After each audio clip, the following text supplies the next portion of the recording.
هايل. كلام مهم جدا يا دكتور.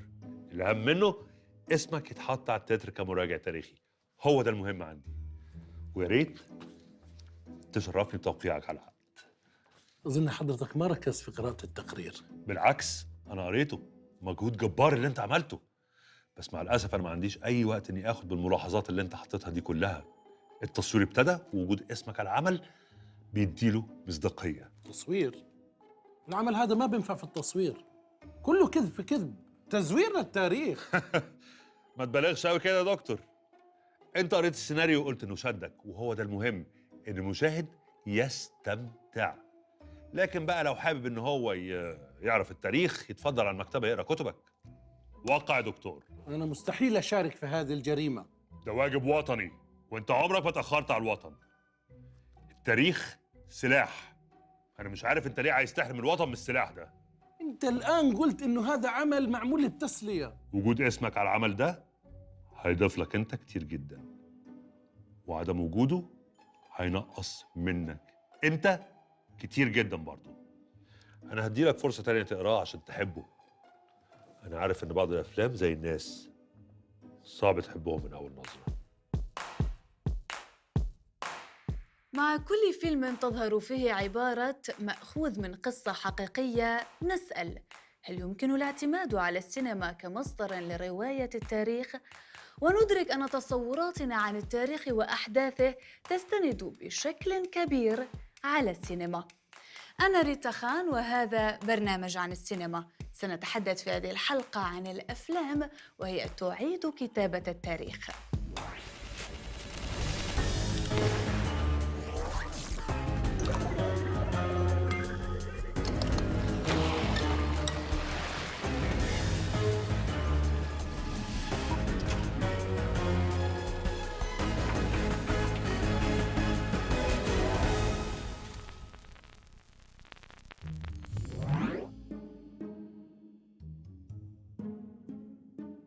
يقسم بعض المؤرخين طرق اهتمام السينما بالتاريخ إلى ثلاثة: التناول الجمالي للتاريخ، التناول البراغماتي أو العملي، والتناول النقدي.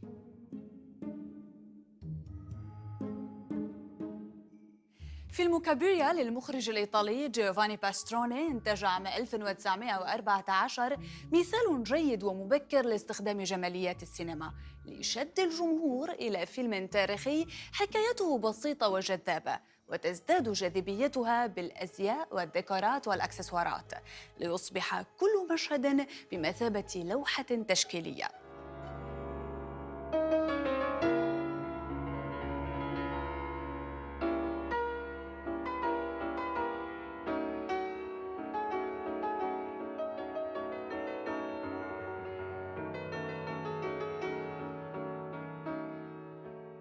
في فيلم التوليرنس للأمريكي دي جريفيث إنتاج عام 1916 نرى نموذجاً للتناول البراغماتي، حيث يقدم المخرج 4 حكايات تاريخية عن التعصب تدور في عصور متفرقة بأسلوب يعرض التاريخ كما يحبه الجمهور.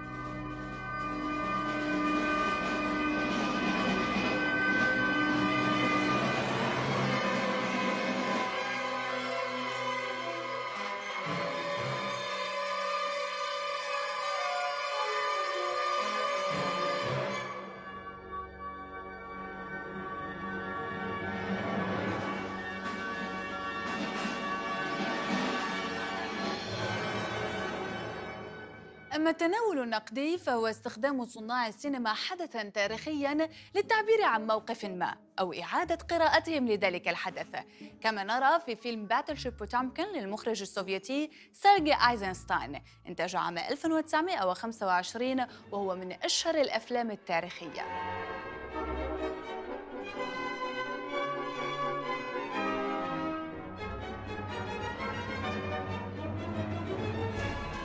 يصور الفيلم مذبحة جرت للمدنيين عند استقبالهم البحارة المتمردين في ميناء الأوديسا، لكن المخرج استخدم العمل كوسيلة لخدمة أيديولوجية الاتحاد السوفيتي الذي اهتم قادته بالسينما لتعبئة الجماهير واستعملوها في إعادة كتابة التاريخ. إذا أردنا أن نعرف مدى تأثير السينما في هذا المجال بالذات، ستكشف لنا دراسة ميدانية أجريت على 15 عائلة أمريكية أن جيلي الآباء والأبناء يعتمدون في ذكرياتهم عن حرب فيتنام على الأفلام السينمائية، بل وأحياناً على مشاهد منها مثل فيلم فورست كامب.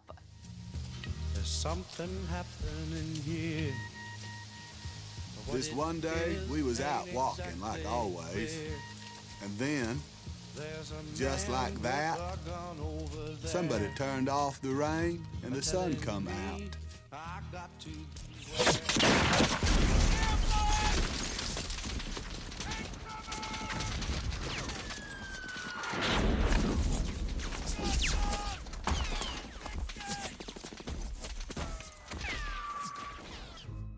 كانت علاقة السينما بالتاريخ وما زالت متوترة ومعقدة.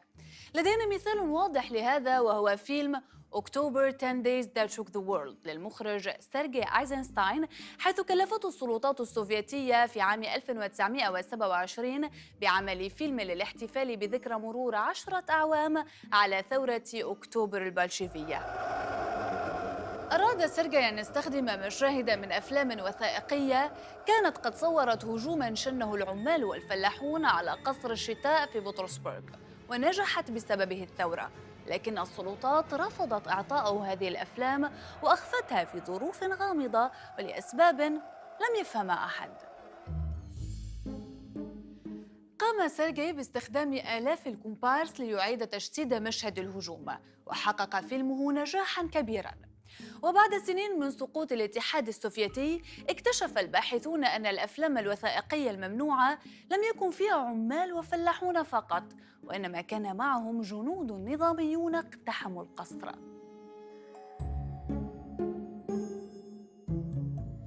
هل يعتبر هذا تزويراً للتاريخ؟ إخفاء حقيقة أن هناك جنود نظاميين اقتحموا القصر. عبر تاريخها الطويل فعلت السينما هذا كثيراً، حذفت أبطالاً من الصورة وأضافت آخرين، تلاعبت بالحقائق للمصلحة الوطنية أحياناً ولمجرد التسلية أحياناً أخرى، لكنها أيضاً أعادت كشف الحقائق وقدمت روايات غير الرواية الرسمية للتاريخ.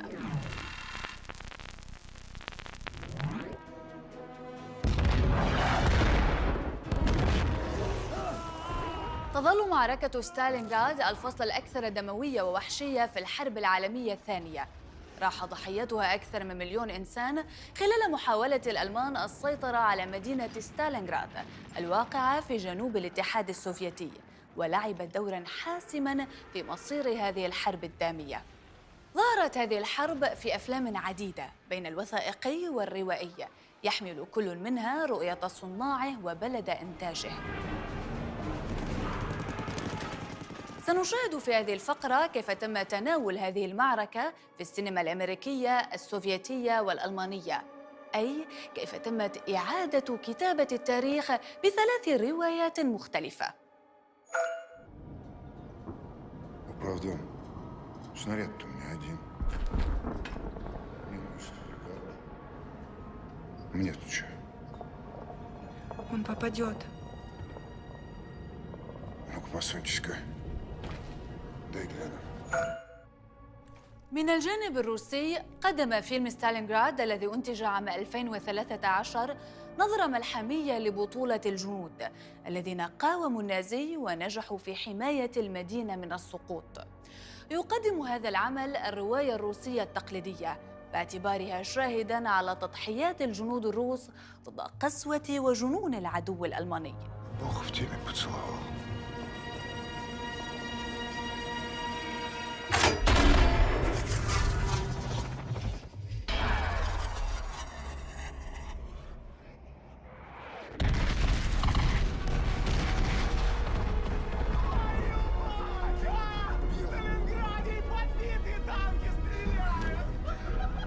Los, alle auf den Lastwagen! Na weiter! Du auch! Aber ich... Schnauze! Das ist ein Befehl!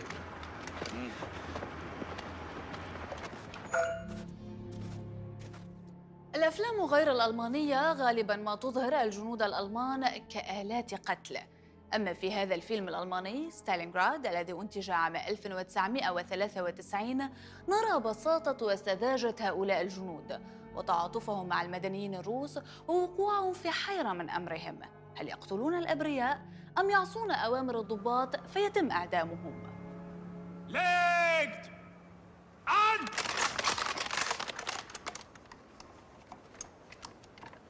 الفيلم لا يبرر فعلهم، لكن يتعاطف معهم كضحايا لإرادة شريرة دفعت بهم نحو الموت والجنون، ويحاول أن يكفر عن العار الذي لحق بهذا الجيل، موجها أصابع الاتهام إلى أولئك الذين كانوا في السلطة. Wieso tut er nichts? Fritz! Feuer!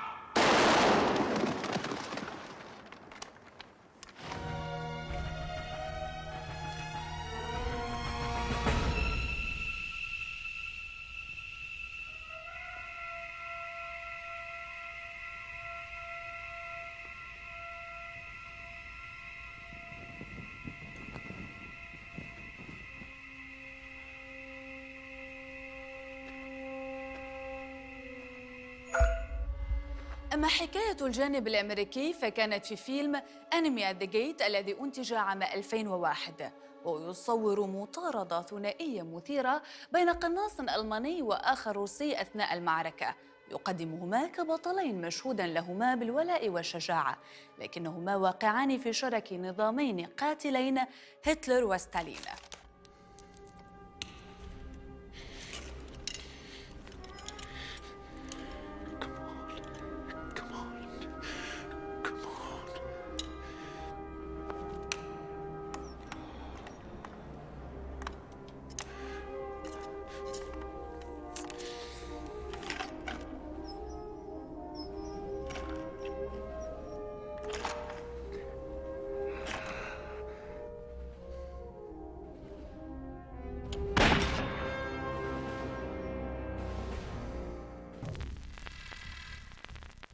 السؤال الثاني: من القائل؟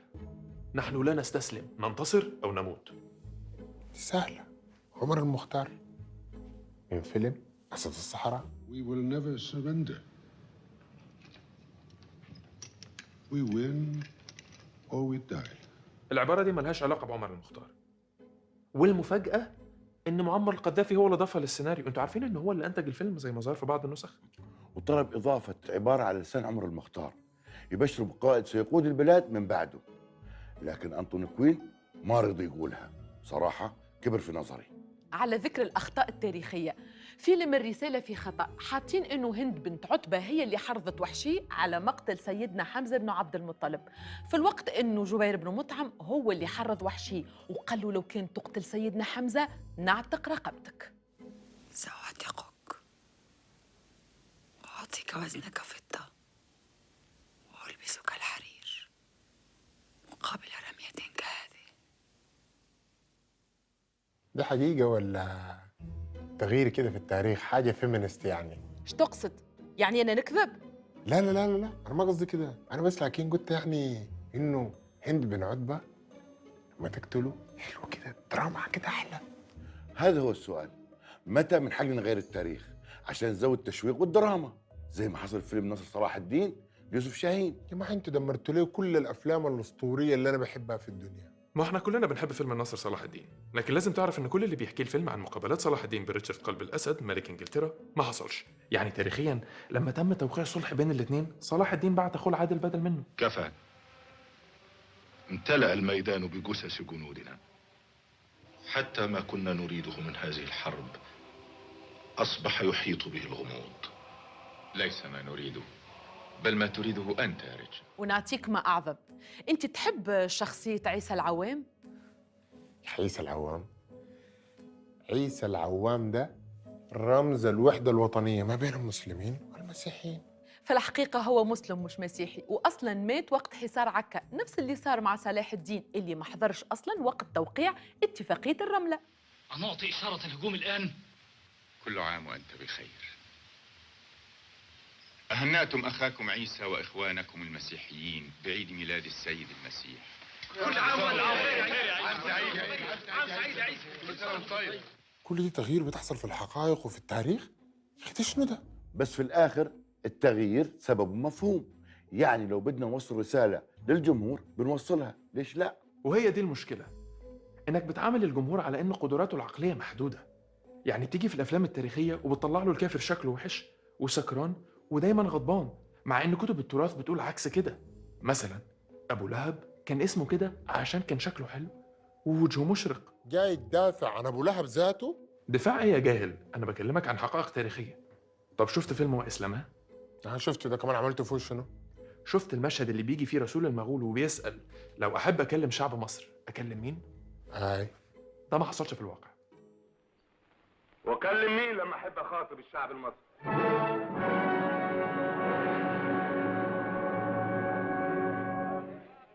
لو كانت تشوفوا فيلم شيماء لسميرة أحمد واللي جسدت فيه دور أخت الرسول صلى الله عليه وسلم في الرضاعة، حاطينها على أساس إنه شابة وهي تاريخياً اتجاوزت الخمسينات، وطلعوها بتغني وهي أصلاً كانت شاعرة، وطلعوها إنها مسلمة من البداية مع إنها أسلمت في السنة 8 للهجرة.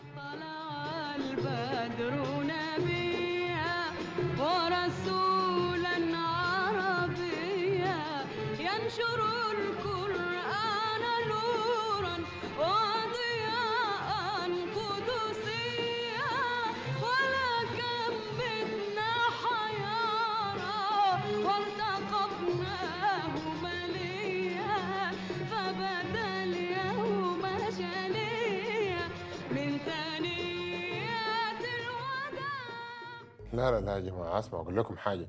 انتوا بعد ده لما تيجي تقعدوا القعدات حقتكم دي تشاركوا فيها معلوماتكم دي، لو سمحتوا ما في زول يكلمني خجه لي نعمه. انتوا ما خليتوا لي اي فيلم، فاضل لي بس الفيلم بتاع خالد بن الوليد. لو تقصد فيلم حسين صدقي فمشهد نهايته ملوش علاقة بالتاريخ وكله مبالغة. أهلا أيها الجنود، إنني قادم إليكم. الله أكبر، الله أكبر، لبيك اللهم لبيك، لبيك الله.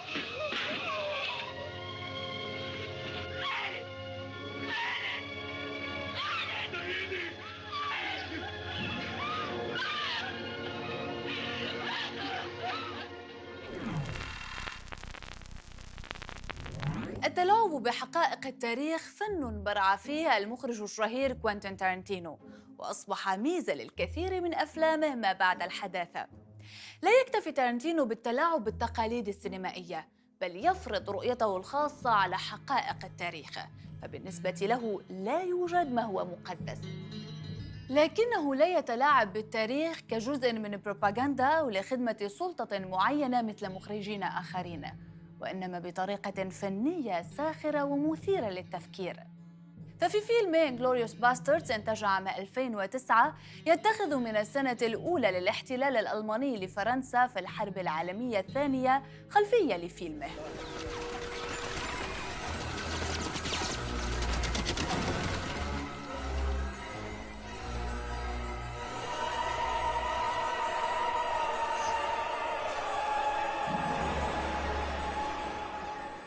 يدور الفيلم في خطين دراميين متداخلين. الأول تمثله شابة يهودية فرنسية هربت إلى باريس من مجزرة قضت على جميع أفراد عائلتها. والثاني لمجموعة من الجنود اليهود الأمريكيين يشكلون فريقاً لاغتيال الضباط والجنود الألمان. My name is Lieutenant Aldo Rain, and I'm putting together a special team, and I need me 8 soldiers. 8 Jewish American soldiers.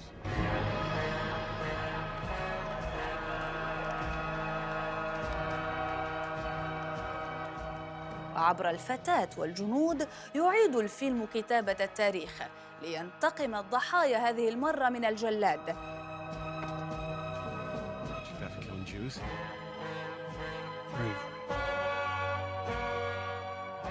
وينتهي الفيلم بقتل هتلر ووزير دعايته جوبلز وقيادات النازية في قاعة السينما خلال عرضها لفيلم ألماني، وهو انتقام لم يحدث طبعاً في الحقيقة، لكنه تحقق على يد تارانتينو. Who wants to send a message to Germany? I have a message for Germany. That you are all going to die. Schluss! في فيلم جانجو أنشيند الذي أنتج عام 2012 تدور الأحداث في سنة 1858 حيث ما زالت قواعد العبودية سارية في أمريكا، لنرى عبداً يحرر نفسه وزوجته وينتقم من أسياده البيض في قالب ساخر جلب لتارنتينو جائزة أوسكار ثانية في فئة السيناريو. Django, you got sand, Django. بدلاً من الأشكال المألوفة لاستعراض فظائع العبودية والعنصرية، يقدم تارنتينو شكلاً مختلفاً للمقاومة، ويمنح بطله الحرية في الانتقام من كل مضطهدي السود بشكل بالغ العنف لم يحدث في التاريخ ولم يكن سيحدث أبداً إلا في فيلم لتارنتينو. Will you tell Miss Laura goodbye? Do what now? I said tell Miss Laura goodbye.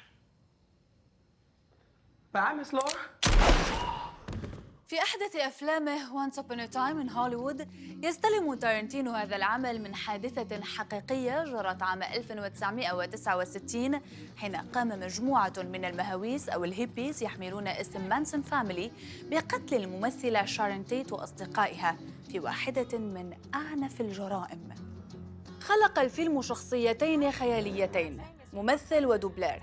يقطن الممثل بجوار شخصية حقيقية هي النجمة الصاعدة شارون تيت، ونراقب وقائع الحياة اليومية للشخصيتين الخيالية والحقيقية لنرى كيف يتقابلان في لحظة يعيد فيها الفيلم كتابة تاريخ الجريمة بطريقة مختلفة يمتعك بها، لكنه يدفعك للتفكير في سؤال أهم: ألم تكن هذه النهاية البديلة ممكنة؟ That was Roman Polanski. He's lived there for a month now. First time I seen him. وأنا بوعد المشاهدين بعمل ممتع ورائع هيدعوهم للفخر بقائدهم العظيم. ومن حسن حظنا إن تمت مراجعة العمل ده عن طريق واحد من أهم أساتذة التاريخ المعاصر في جامعاتنا، وهو المرحوم الدكتور عبد السلام جمال الدين. وعلى الرغم ان هو كان بيصارع المرض الا ان هو اصر ان هو يراجع العمل ده بنفسه، لانه شايف ان ده كان واجب وطني، وشايف ان وضع اسمه على التتر ده كان وسام على صدره. المفاجأة بقى ان هو راجع اعمال تاريخية تانية كتير هتظهر للنور لأول مرة قريب جدا ان شاء الله. كل يوم تظهر قراءة جديدة للتاريخ تشكك في الروايات الرسمية والشائعة. أحياناً تشارك السينما في خلق هذه القراءة الجديدة، وأحياناً تتردد كي لا تغضب الجماهير، وأحياناً أخرى تساهم في نشر وتأكيد روايات مزيفة، لكن التاريخ يبقى دائماً قابلاً لإعادة القراءة. أنا ريتا خان وهذا برنامج عن السينما. إلى اللقاء.